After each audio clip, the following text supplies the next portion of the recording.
You spend millions on infrastructure. You hired senior engineers, migrated to microservice, containerized everything, Kubernetes observability, you even added AI agents because apparently suffering was not enough. And then production died. All of that because of forgotten B tree. Today we are going to talk about what engineers love to discuss and what actually kills them in production.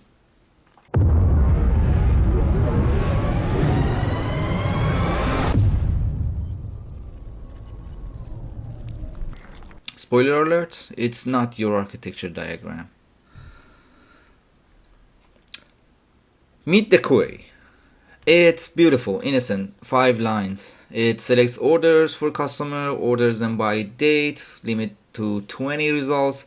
You wrote this in staging environment at 2 p.m. on a Tuesday and it ran fire. Because in staging, well, the order table had 7 rows. Production, 50 million, and it's growing. The query doesn't know that. The query just starts scanning row 1, row 2, row 3, row 4 million. It's going to get there eventually, probably. This is the query that was live on launch day. Everything was green, CPU 18%, latency 42 millisecond, error rate 0. CEO sent the rocket emoji, things were good. Things were not good for long though. Okay, what an index actually does. Let's make sure we are all on the same page because the fix only makes sense once you understand what an index actually is. Think of a book. No index, you read every single page to find the thing you want. With an index, you flip to the back, find the page number, and done. Without an index and customer ID, the database does a full table scan, all 50 million rows every time for every request. That costs around 8,700 milliseconds per query. With a B-tree index, the database does 3 lookups through a tree structure and lands exactly on the right rows, 12 milliseconds. So same hardware, same code, same database, 725 times faster. Different fate. That's it. That's the whole thing. We're done. Just kidding. It already happened. Let's watch it burn. Alright.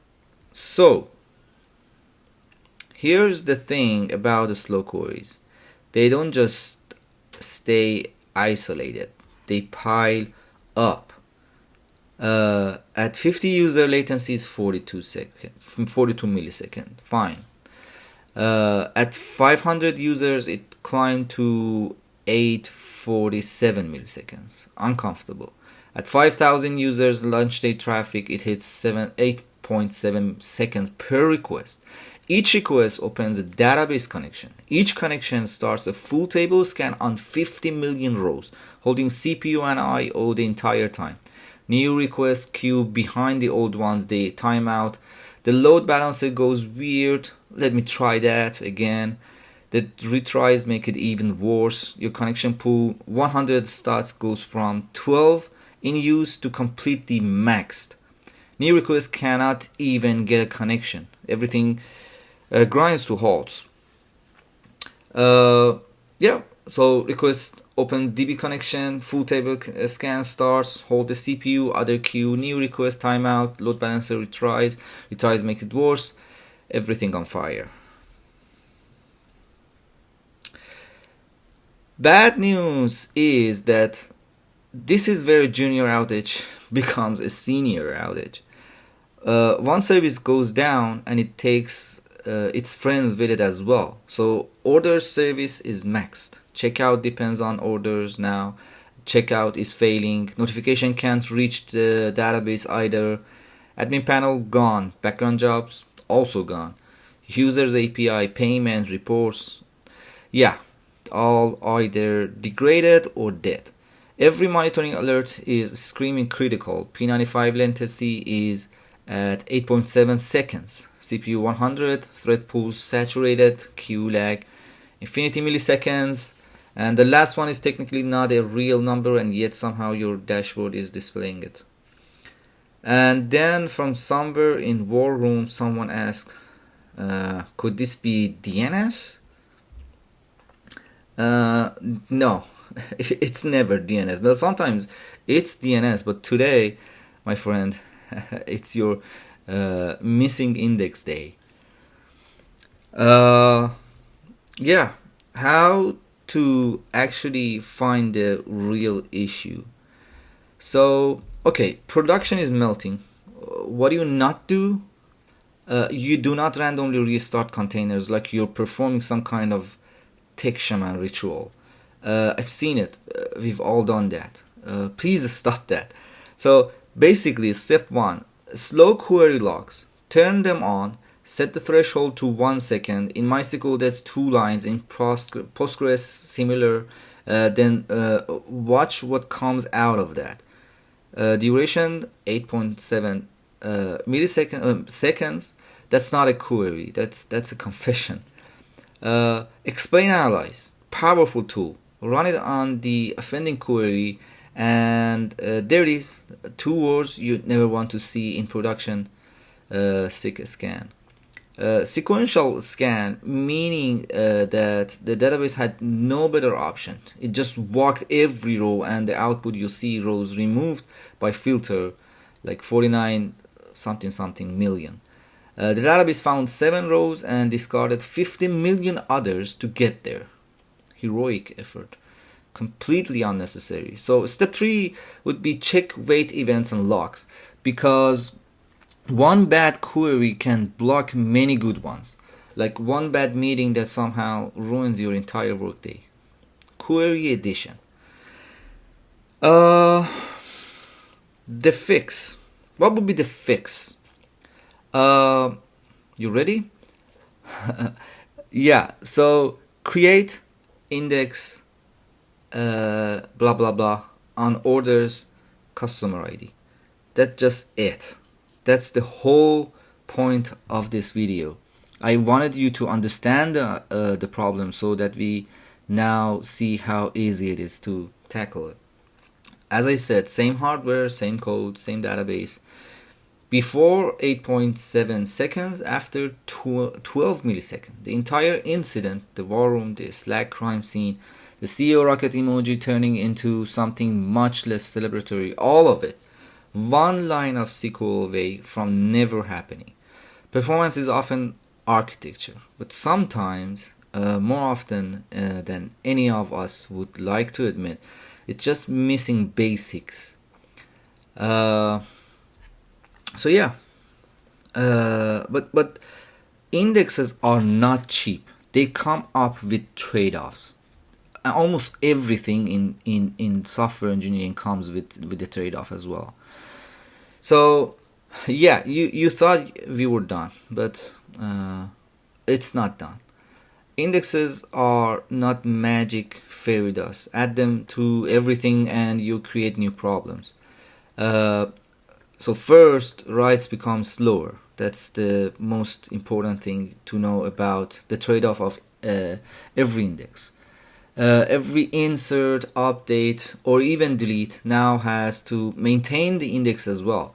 That's roughly 5 to 15% overhead per index on write-heavy tables. And then 10 indexes to a table that writes constantly, and you're going to have a bad time. So that's why you don't index every column of every table. Second, of course, storage. Indexes eat disk and even memory. A table with 10 indexes can take 2 to 3 times its own data size. Your DevOps person will find out and they will not be thrilled. It has some magic, but basically what it does is using B-tree data structure, so it's not cheap, even on storage. The third, and this one stings, wrong indexes still fail. If your index doesn't match the query pattern, the optimizer might just ignore it entirely. It's called index selectivity. You added it, you paid the right cost, and it did nothing. So be very mindful about index when you create them. Quick example, index on just customer ID works for where clause, but your query also does order by created at partial miss. So you actually want the composite index on customer ID and created that at the same time in that column order. Column order in composite indexes matter. So databases are picky like that. It's called leftmost rule. You should look that up. They didn't ask to be, but they just are. So yeah, that's gist of the trade-off on index. So basically, senior or mature teams do not wait for outages. They build habits so that the outage never happens in the first place. So basically, there are things you can do. Review queries before launch. Every new endpoint with database access gets an explain run on it during code review, not vibe-based review, actual query plans. If it says seq scan or sequential scan on a large table, it doesn't ship. You should be wary about that. Test with realistic data. So your local machine with 3 rows is lying to you. Your staging environment with 100 rows is also lying to you. Test with millions of rows and concurrent traffic that resembles what production actually looks like. As someone very wise once said, everything is fast with 7 rows, even bad ideas. Third, monitor P95 and P99 latency, not just averages. Averages lie. If 99% of your requests are 40 milliseconds, but 1% is taking like 9 seconds, your average might show 120 milliseconds and look totally fine. Meanwhile, 1% of your users are watching a spinner and drafting a tweet. P99 is the story your average is hiding. 4, capacity planning. So know your connection pool limits. Know your read-write ratios.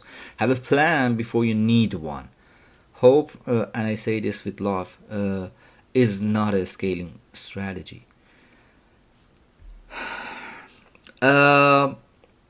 One missing index, 50 million rows, everything goes down, and somewhere 2 hours later, a very tired engineer types 3 words into a terminal and fix all of that.